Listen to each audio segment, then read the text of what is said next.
Hi guys, Buildzoid here, and this is just going to be one of those vlog videos. Yeah, I've actually decided that I'm going to start calling them what they are. The first thing that I'd like to address is I've figured out what I'm going to do about Computex. So, first of all, huge thanks to everyone who sent money for the cause, and here's the thing. It's not a matter of not making the budget. That's actually becoming abundantly clear that, like, if we keep going, we're gonna hit the budget. Um, but there's the problem of I've now started having, like, very serious second thoughts about the whole idea. I mean, already at the time when I was, like, in the last video when we talked about Computex, I was like, I'm not 100% certain I want to go. And now that the budget is basically there, I'm like definitely certain I don't want to go. And if we just look at this sort of at a sort of just a very cost benefit probability, okay, analysis. The cost is it costs $2,200. It also eats up 2 weeks of my time, and well, that's that. And there is also the cost of the fact that I could go and spend those $2,200 on motherboards, flip those motherboards for less than I bought them for, because if I bought them, I can just resell them, and I don't need to have 10 plus motherboards. So buy a bunch of boards, sell them, buy more motherboards. So if we go, if I use that money to basically buy motherboards for review purposes, it goes a lot further than like a one-way, a trip there and back from Computex. Now, the benefits of going to Computex are very much maybe. Okay, that's the big problem. The big focus for most tech media when they go to Computex, it's not about making content. It's generally about building up sort of relations with the with people in the industry so that they get more free review samples. It's kind of hard to get free review samples when you're notorious for complaining about everything. And the other thing is just like I'm really not great with like physical just social interaction in general, especially face to face. Like over the computer, I can, I can survive that. It's an email. I have time to triple check that I've written something that makes sense and doesn't make me look like a complete bloody moron. But as far as like meeting people in person goes, I don't think I'll make a very good impression. And I'm not just talking about the hair. Okay, I'm really not great with just talking to people for the first time. So I don't see the whole I'm not seeing, like, basically, I think if I go to Computex, it'll be $2,200, and the only content I'll get out of it is stuff I managed to record while there. I don't think it'll translate into any long-term benefits like free samples from Asus or Gigabyte or MSI or ASRock or really any other company because, let's see, if you watch a certain video that I released in the last couple days, it should be abundantly clear why Asus wouldn't send me anything, or Gigabyte. To be fair, I wasn't really that harsh on the Gigabyte motherboard because I legitimately like Gigabyte boards, but it was there are glaringly obvious issues with that board that I show in that video. And then the Asus one, it was just a case of I really like the Asus ROG products. Historically, I've really liked them. And then comes a motherboard. Then along comes a motherboard which is ROG Strix and freaking awful as far as I'm concerned. So it's like, well, oh, and I managed to insult MSI in that same video by saying that's the MSI method of counting phases because they ain't bloody real. So yeah, you can kind of probably tell why I don't think I'm gonna be getting like, especially because it would be with like the Taiwan branch that I'd be dealing with if I went to Computex. Why I don't think it would go anywhere because yeah, it's just I don't think that would work out. So as much as and then there's the other thing is like personally I hate traveling. Okay, so for people who were like, oh, for anybody who thought I was doing the whole Computex thing, thinking about the whole Computex thing as a sort of like nice tropical vacation, I hate tropical destinations. I absolutely freaking hate hot weather. I hate humid weather. I hate insects. So, and not in the sense that I'm scared of them. It's just in the sense like mosquitoes just suck very badly. So, yeah, it's just if basically the only reason I'm interested in going to Computex is all the computer hardware and the overclocking events that happen around it. But if you know if I spend $2,200 and that's all I get out of it, especially for the channel, it's just like, well, that wasn't bloody worth it, was it? At all? Like, it's just why that doesn't seem like a cost-effective way of doing things whatsoever. So I think it's much better if I just go and buy a bunch of motherboards, review them, sell them, buy more motherboards. That's currently the plan I'm thinking of going with. And the plan is there's some Z370 motherboards I want to buy just because I need them for things like running Coffee Lake on liquid nitrogen, though Z390 is launching soon-ish. I don't know exactly when. I think it'll probably come out at Computex because historically Intel has launched X99. No, Broadwell E was at Computex. I think X299 was at Computex. So they've been launching stuff at Computex for a while, so I wouldn't really be surprised if they did, Z470 and the 8-core Coffee Lake, assuming it's called Coffee Lake. I'm really not sure what they'll actually do. I'm not sure if it'll be 10 nanometer or if it'll still be 14 nanometer. I don't know. But, you know, that'll be launching, so I think it might not really make any sense to buy any Z370 motherboards because that's coming out. As much as I want to test some of them, because there are a bunch of Z370 motherboards where I'm like, this looks really promising from, say, a cost performance perspective, and you know, and the other thing is I keep getting asked questions about Z370 boards, and it's just like, I don't bloody know. I've not had a single one in my hands. So yeah, so that's kind of that. And for once, you know, if I do go out and actually just buy motherboards, I'll have a complete, like, the one thing I don't like about like doing the PCB breakdowns for motherboards is basically that there are quite a couple of motherboard manufacturers out there who can make a really, actually, I think all of them have done it at some point in time. They make a really solid PCB, and then it's just like great VRM, great this, great that, you know, great MOSFETs, great inductors, just VRM is great, right? There's nothing to complain about on the VRM side of things.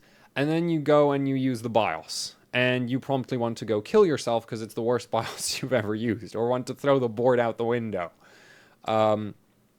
Or then you find out that the motherboard just has massive problems doing certain things, because there's a lot of things to that make a good motherboard, right? The VRM and the components, that's one thing. The BIOS, how the BIOS is organized, what options are available, if like that kind of thing, you know, is it pleasing to work with the BIOS? That's another thing.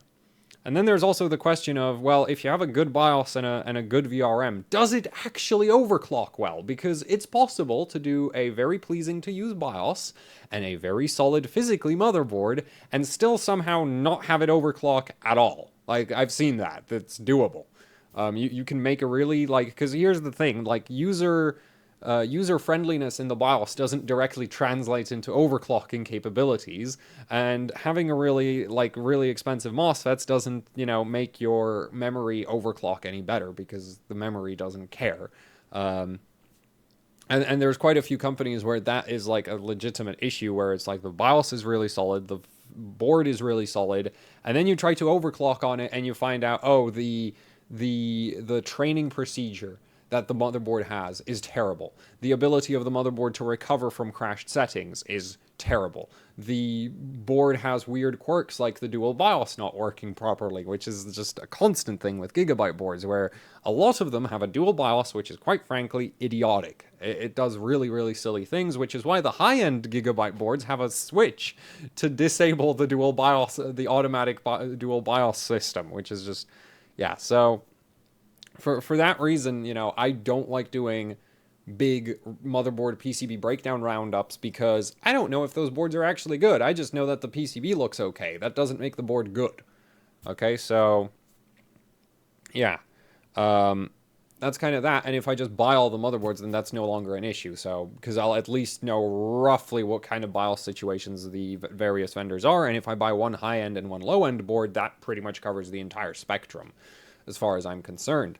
So yeah, I really want to try out a lot of motherboards. Like, I love trying out a lot of different things, so I mean, why else would I be in overclocking and just have like a huge collection of old and new graphics cards and I have multiple motherboards for the same platform. Like, I have 3 different X99. Actually, I don't.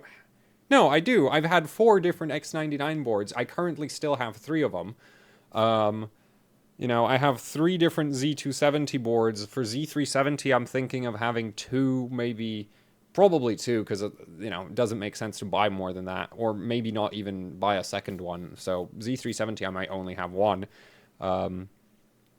So I wouldn't really be surprised if I tested a whole bunch of X470 motherboards and then kept like 4 of them or something, because, yeah, I just like collecting hardware, so it's kind of a problem. And I do really like testing, various, just testing also lots of different hardware, because I'm legitimately interested in, well, it's cheap, but is it good? Is it actually good? That's the big thing. So yeah, I'm really I'm super happy with just going out and spending $2,200 on a lot of motherboards. That actually sounds really good to me. So yeah, and I could also buy some GPUs in that, but I'm not reselling GPUs. I'm too much of a sucker for multi-GPU setups to resell them. So yeah, that's kind of that. So I think I'll start with motherboards, and then depending on how easy it is to sell those off, I'll go buy more GPU. Maybe turn that, on the second wave, I'll buy GPUs or something. But yeah, I've decided I don't want to go to Computex. So yeah, and if you're all and here's the thing. The other thing is, in the last video when I was talking about maybe going to Computex, there was half the channel was go, go, go, and the other half of the channel was do motherboards. And then there was some people who were completely bloody unhelpful and told me to do whatever I feel will make me the happiest. I wouldn't be asking you for what I should do if I knew, would I? Anyway, at this point, I've kind of managed to really think it over and decide that, you know what? No, I don't want to go. So yeah, it's just traveling and faraway places. No. So that's that topic taken care of. Let's move on to the next one. And big thanks to the viewer who goes by the name Rave on the r/overclocking Discord, who sent in this thing. This should be pretty recognizable because this has as far as I know, unique heatsink design. This is a GTX 480. If you remember what happened to the last one, you can probably guess what's going to happen to this one. That's right. Except this time around, I'm also going to do a video on how you actually delid one of these cards. So do watch out for that. So I will be delidding this, and then after we do the delid, and as long as the card still works after that, this is going on liquid. This is getting an e-power and then going on liquid. I'm not going to say it's going on liquid nitrogen because I have a lot of other stuff I want to put on liquid nitrogen. But it will be going on some kind of subambient cooling because, I've kind of started setting up something to get a supply of dry ice going. So yeah. But yeah, this GTX 480 is turned up, so there will be a live stream of e-powering this thing. This time around, it'll be a lot shorter because I won't have to figure out how to do everything again. Because last time we had a problem like I did the V-core, memory, and some voltage regulator down here stopped working. So I know how to override that one. I've noted that down. And I know that right off the bat we're just going to skip powering up the memory system, and I'm just going to e-power that as well. So yeah, now the question is if I'll pull off the e-power, well, if I'll pull the e-power off of the old card, or actually I'll probably do that, because I don't think I'm going to revive that one. And I might be able to rebuild the VRM on the other GTX 480, like rebuild the V-core VRM, chop it off, and turn that into a power board. Because ultimately, all that's really wrong with that card is that it has a opened up V-core power plane. I've not and a ground plane, but I'll cut that part off anyway. So, yeah. So I'll probably turn the other one into an e-power, pull the e-powers off of that one and move them onto this one, because this one still works, and this one's never been baked. So this one shouldn't randomly die on me like the other one did, because the other one was already like baked back to life once, and cards that like if you bake them back to life, they drop like flies afterwards again. So yeah, hopefully this one lasts long enough to die with die while covered in ice instead of die while trying to power on. So yeah, that's that one. And the other card he sent in is this one. Now, this one doesn't work. The core is dead on this. So all the VRMs, as far as... Well, I'm not sure if all of them actually work, but there's no obvious visible damage. This one will also go into the GPU delidding video, because this shim around here is actually, like, taller than the die.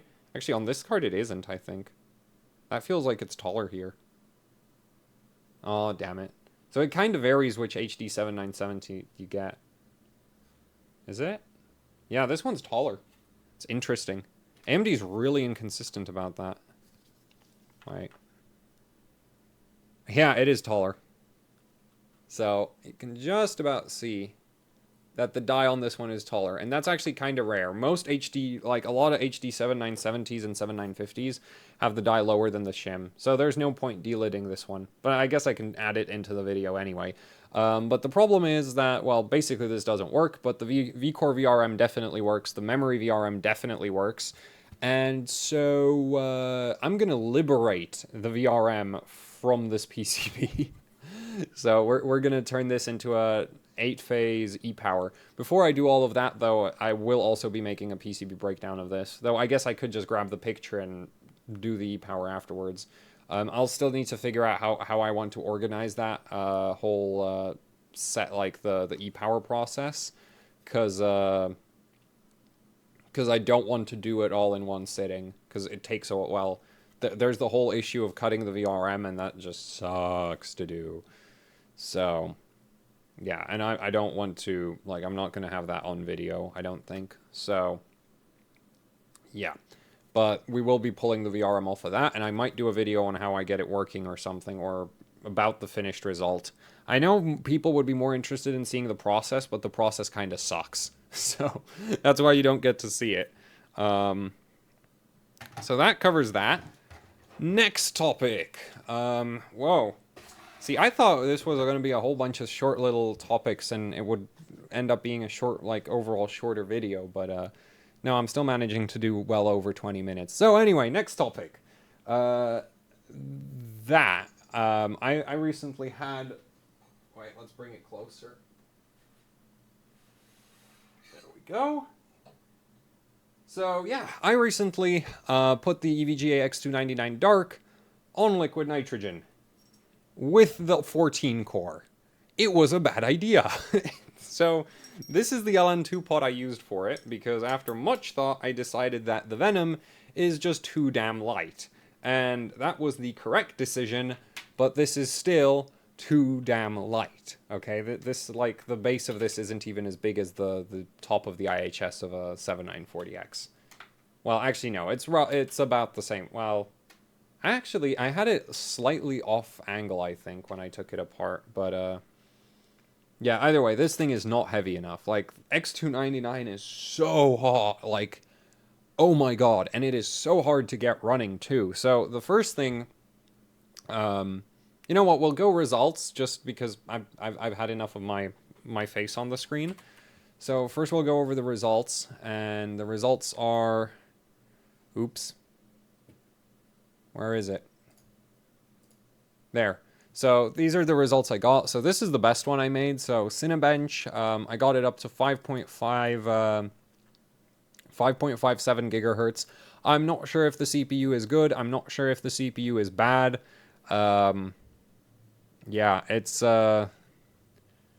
but because the problem is, like, I really couldn't hold the temperatures. Well, actually, no, holding temperature wasn't such a big problem. The big problem was it would have, like, if you just left it idling, it would run away so fast. Like, I could finish a benchmark at minus 80, or like go into the BIOS, restart, go into the BIOS, change some settings, and by the time I was back at Windows Desktop, it'd be at like minus 50. So this thing runs stupid hot, just idle. Like, it uses up a ridiculous amount of liquid nitrogen. So while I only have this, like, this Cinebench, this awful Geekbench, and I did do just for fun validation, and a W Prime 1024. Like, this is not a lot of results, and they're not even that high, and it used up like 25 plus liters of liquid nitrogen. Like, it's absolutely insane how much LN2 this uses. And the worst part is, I don't feel like it was even a good use of LN2, because the CPU has so many there are so many things wrong with X299 under liquid nitrogen. So, first of all, there's a cold bug. My CPU has it at a minus 105. Basically, the CPU just, like, the system just shuts down, and yeah, that's your good old-fashioned cold bug. There's a cold boot bug at minus 95 degrees centigrade. It won't, Celsius. It won't turn on below that. At minus 95, it'll turn on, but below that, it won't. The other thing is, the memory controller is whiny as hell. Like, seriously, I've just, it's insane how much, like, Geekbench was such a problem, because if you look at my Cinebench, right, I'm running like 3920 megahertz on the memory with CL12, 11, 11, 26. So, solid memory settings. And then when I was doing W Prime, I was running basically the same, like 3912. Because I did actually clock W Prime a little bit lower than Cinebench, because W Prime is a bit longer and it wasn't super happy about stability. But that was still at 12, 11, 11, 26. And then if you look at my Geekbench, that is at 38, 32 megahertz memory clock. So I had to run that way lower clock speed.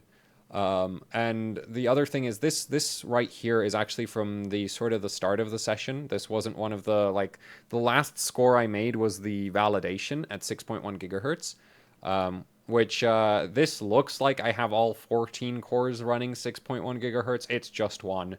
And I had a lot of voltage for that. So yeah, I don't think the CPU is that good, really, but yeah, and I had it the coldest for the validation. But because the thing is, when I was running Geekbench, when I was trying to run Geekbench after doing W Prime and Cinebench, which I did both of these at like minus 85 degrees, I wasn't running Cinebench as, like, I know I said the cold bug is at minus 105, but for whatever reason, if I tried to run the CPU that cold, it was just randomly dropping out. So it doesn't really seem to like that. Well, actually, it was just crashing and stuff. So eventually I ran the Cinebench at like, I think it was like minus 90 or minus 85. And then W Prime was also around that same range as Cinebench. But originally when I did this Geekbench run, I think that was at like minus 75, this one right here. And when I was trying to do a rerun at minus 80, below minus 80, it was so bad, because basically I kept getting what I think was the memory controller just deciding to not work with me anymore. I'd start the benchmark at like minus 75, and I'd be at like 5.5 gigahertz, minus 75 degrees centigrade, 1.5 volts V-core, and 3900 megahertz memory. I'd start the benchmark, At minus 75, it would run, and we'd get to DGI, the weird one. Like, there's DGI, I don't know how to pronounce it. Freaking awful. Like, it's the first heavy load that this thing kicks into, and it would consistently throw a blue screen, which is WHEA, uncorrectable error, as soon as I would go below, like, minus 80. Like, I pulled the CPU below minus 80 while the benchmark was running, and I would just get that error, like that blue screen. And it happened over and over and over again. And sometimes I wouldn't get that blue screen, and instead I'd just get like, oh, the workload stopped responding, and then it would blue screen a few seconds after that. And basically, as far as I can tell, it's the memory controller like getting too cold, I think, because it like I was passing everything else at higher for clock speeds on the CPU. And Geekbench's biggest difference compared to like Cinebench and W Prime is it's pretty memory intensive. Like it actually takes some work to get stuff memory, like your memory stable for Geekbench, whereas for Cinebench you can run whatever really. And W Prime is a bit touchier as well, but then Geekbench is just like you set the memory wrong and it just refuses to run, or refuses to finish. And yeah, when I was trying to run it cold, it was just like constantly crashing. But I couldn't really run it warmer because I wasn't sure if the CPU would do that. So I never actually got a better score than this because I just decided, like, at some point, like I got to the point where I was getting all the way to DFFT and crashing there. And DFFT is like super heavy CPU-wise. And that would crash. And then I was just like, okay, I quit. I just gave up at that point because that was like towards the, like, this thing was chewing up so much liquid nitrogen. I was just like, if I keep going, I'm not going to have any liquid nitrogen left. And it's actually that bad. Like, I've already used up all of the first 30-liter tank that I have. That's gone. Like, actually, no, not the 30. I've emptied the 35-liter. So, yeah, so one of the 35 liters is just gone. So we're only left with 65 liters of liquid nitrogen. Thank you, X299. Horribly hard platform to run. And the other reason why I'm saying, you know, I was having memory controller problems is because it is so very, very sensitive to just like memory voltage. Like if you're on air cooling or like water cooling with X299, you can set your system agent and your VCCIO to pretty much whatever, and it doesn't complain. Like I tested VCCIO and VCCSA from like 1.1 volts to 1.35 and it does nothing. Like literally nothing. It doesn't change a damn thing. It might pull a little bit more power, but it does nothing for overclocking. So like your memory stability doesn't change, your uncore stability, I'm not sure, but it doesn't seem to either because yeah, like I literally went through that voltage range, nothing changes. And then when you go on liquid nitrogen, if you set the VCCIO and VCC, like for my CPU, if I had it above VCCIO and VCCSA above 1.2 volts, when I pulled it below sub-zero, like it wouldn't get into Windows. Like it wouldn't post, it would have post issues, it wouldn't get into Windows, it would hang all over the place. It was just a nightmare to get working. It would go through the entire post process, and then it would get to the part of the post process where it's finished with memory training, and it goes into the like final CPU initialization stages, and it would crash there. And it was just like, oh my god. It was like, it took so long for me to figure out what was wrong because I could get into the operating system and run stuff at minus 85 on stock settings, right? That worked great. I could do that. And then I'd go into the BIOS, I'd bump up the vCore, and I'd bump up the VCCSA and VCCIO to 1.2 volts, and suddenly I couldn't post anymore. And eventually I figured out, okay, we do not touch the... And then I tried to run, like, high vCore, stock VCCIO, and VCCSA, which, like, stock is, like, 0.85 and 1.05 for those two. And then the memory overclocking doesn't work. So the memory doesn't clock at all if you have your VCCSA and VCCIO too low. Oh, there's also another voltage called uncore offset, and if your uncore offset is too high, it doesn't, like, it just crashes all the time, it doesn't post, it has all kinds of problems. Basically it's too cold. with too much uncore. But the problem is you need more uncore voltage to run higher hard memory settings. So I spent forever just fiddling with VCCIO and VCCSA and basically uncore voltage to get 3900 megahertz running for everything else. And then when I tried to run that same setting in Geekbench, it all went to hell again. And I'm just like, awful. Awful. And it wouldn't be so bad if it wasn't chewing up like a liter of liquid nitrogen every couple minutes. Because that's what it was doing. Like, just idling, I think it was pulling like 150 watts, probably more.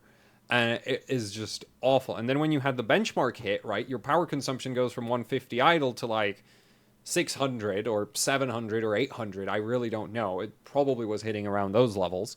And it would just use more liquid nitrogen. And it's just like it was interesting to mess with, but when you consider how much liquid nitrogen it was using, I just decided I had enough, because I have, like, as much as I'd still like to work on it, there's so much other stuff I'd like to work on as well. Like, I have a bunch of Tahiti cards. I still want to mess around with some stuff on Vega. I still have, I have the 7990. I have, like, a bunch of Tahiti cards. There's the GTX 480. There's some other card I'm forgetting. There's the two 587Ts, which I might want to run on liquid nitrogen together. Like, I have so many other GPUs, right? And the 7700K, there's still a bunch of stuff I want to run on the 7700K. And if I get an 8700K, there's a bunch of stuff I want to run on that. And it's just like, well, X299, here's the problem. You're an interesting platform, you're a difficult platform, but you just use way too much damn liquid nitrogen. Like, seriously, it is insane how much liquid nitrogen this was using.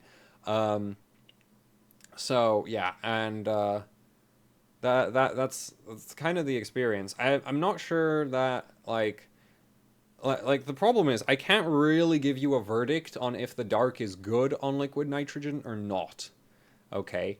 Because I don't have a comparison point against it. Because I've decided, like, as I said, this just uses way too much liquid nitrogen.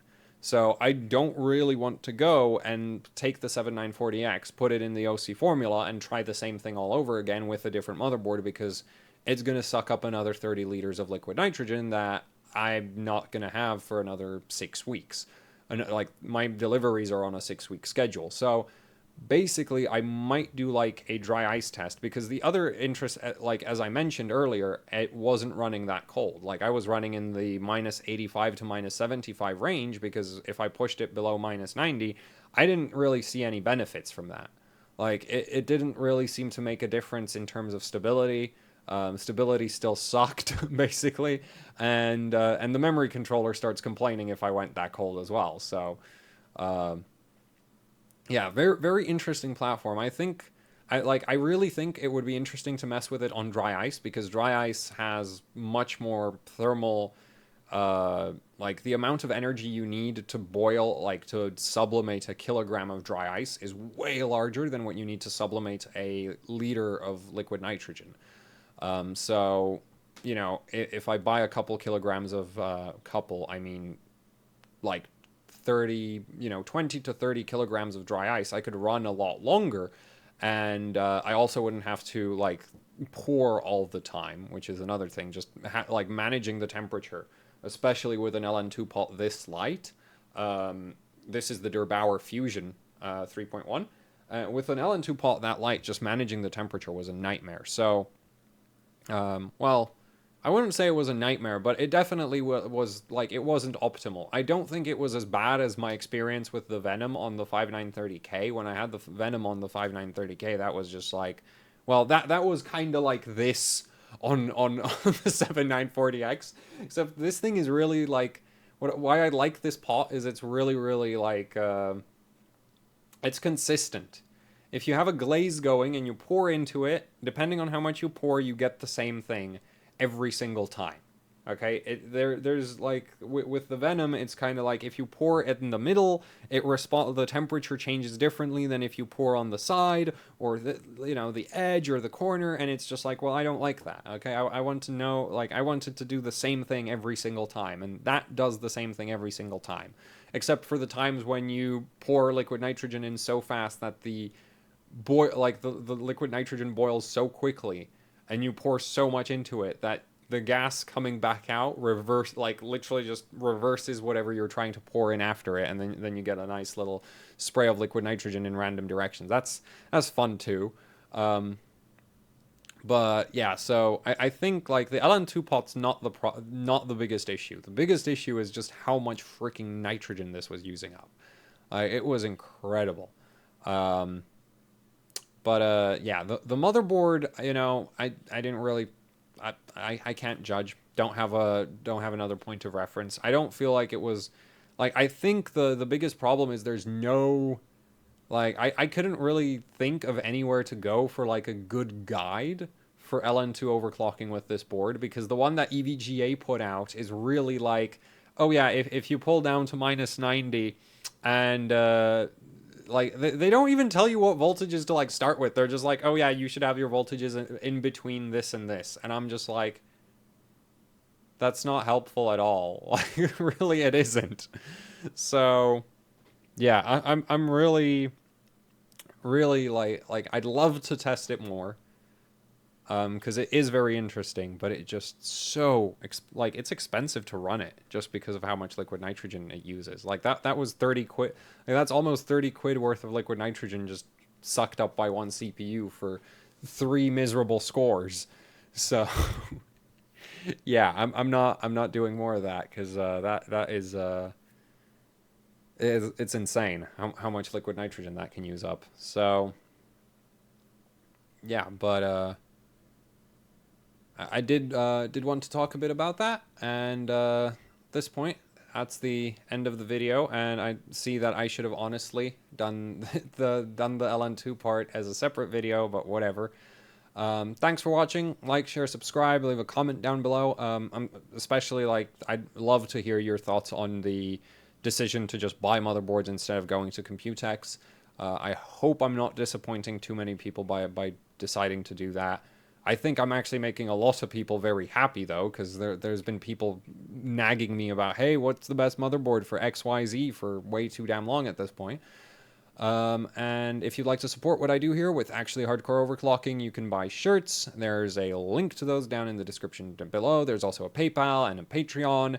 And one last thing, right? I do get rid of my old hardware. There's a link to something I call the AHOC junkyard, where all of the hardware I want to get rid of goes.